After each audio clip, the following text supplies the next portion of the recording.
Stephen King, who's the most hard-working writer I think I've ever met.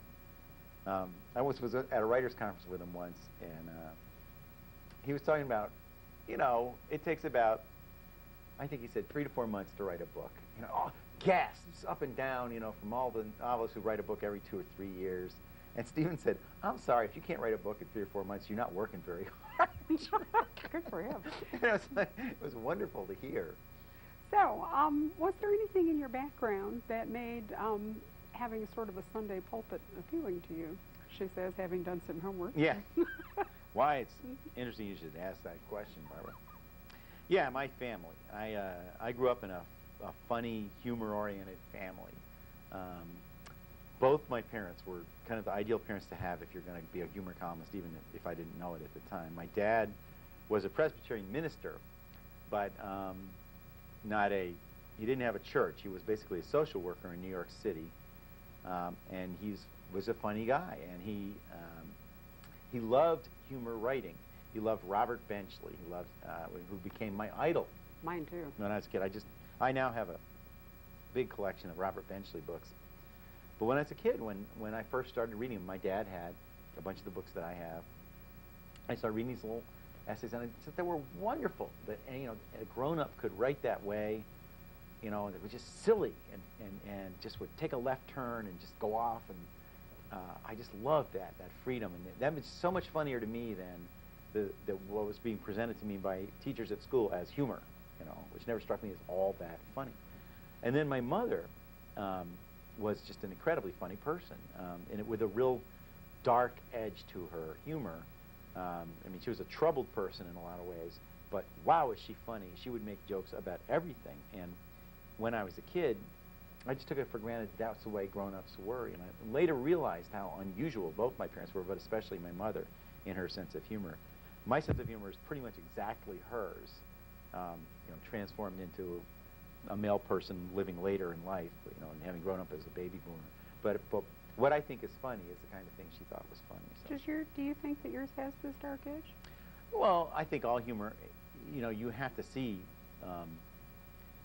I'm not an unhappy person. I'm not humor. I don't think I'm funny out of anger primarily, although I get angry sometimes, and will use that anger in my columns sometimes. But yeah, I think I'm aware of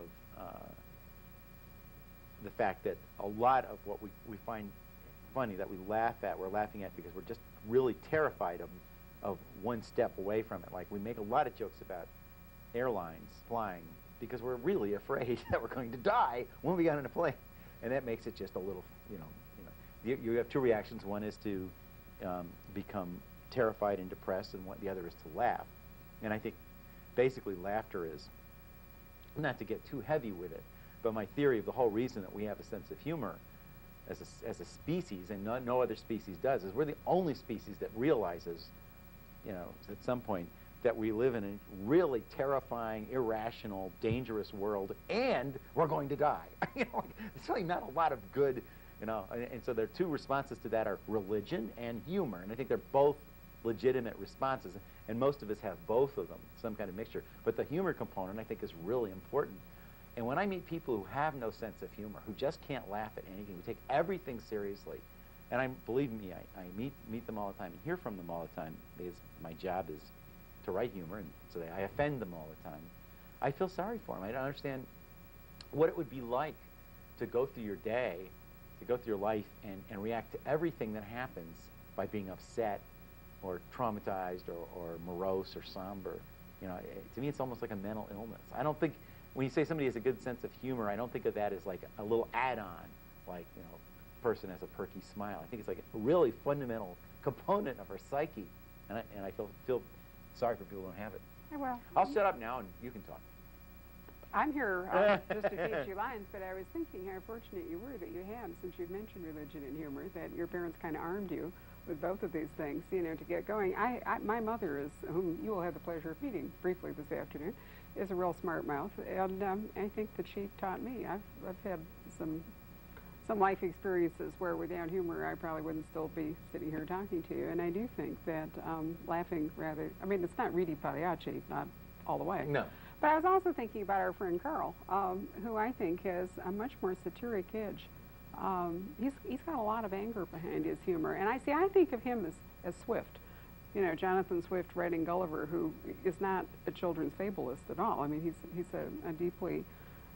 a dark, ironic, you know, serious kind of guy. And Carl, I think, is more in that school than I find you to be. No question. Carl is a very good friend of mine, and he is one of the gloomiest, darkest people I've ever met, who can still have a sensational sense of humor.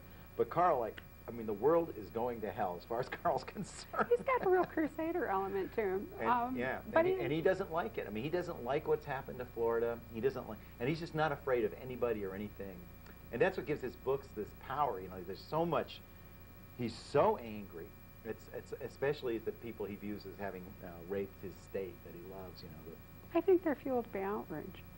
In a way that I wasn't sure when I cracked Big Trouble here, whether I was going to find, you know, a light touch or more a hyacinth touch. And, well, you address some serious issues, and I think, you know, your voice is also strong in some areas that Carl touches on, but you didn't have that kind of...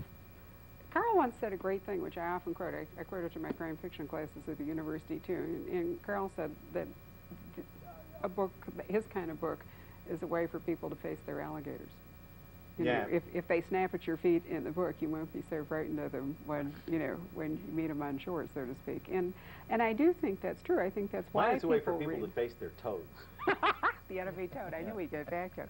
But in any case, I wondered, you know, over the years, have you found that your humor has gotten darker, or do you still have, or actually has it lightened up as you've gotten older and maybe more philosophical, as hopefully we all do? It's really hard for me to say, because after so many years of writing humor, I can't, you know, I don't feel any different to me. I don't think I've gotten darker. I really am fundamentally a happy, you might say shallow person. I mean, I just like... I wouldn't dream of it. No, okay, I'll say it. I'll say it then. Well, I'm not, you know, I'm not a big worrier. My wife and I have these conversations where basically she likes to make sure she is worried about every possible outcome of everything. And as soon as she has one thing dealt with, she wants to worry about the next possible thing that could go wrong. And I'm always thinking, why in the world should we worry about that until we have to? Let's not, you know, and that's just my nature.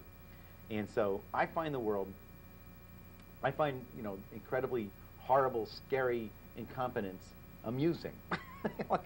I genuinely believe that most of the decisions that affect the future of our nation are being made by people who really aren't interested at all in anybody's well-being but their own, you know. And are clueless besides. Right, yeah, you know, self-absorbed, you know, raving egos, and yet it doesn't fill me so much with outrage as just like amusement. And I'm thinking, okay, well, if I have to pay for a federal government, at least I'm getting a funny one, you know. True. And you're here for the ride, right. So you might as well go along with it. And no, I'm sorry, go ahead. No, finish up, because I'm going on a different tack here. Well, what I often say, and I don't, you know, I say, when things look like, I say, well, someday we'll all be dead.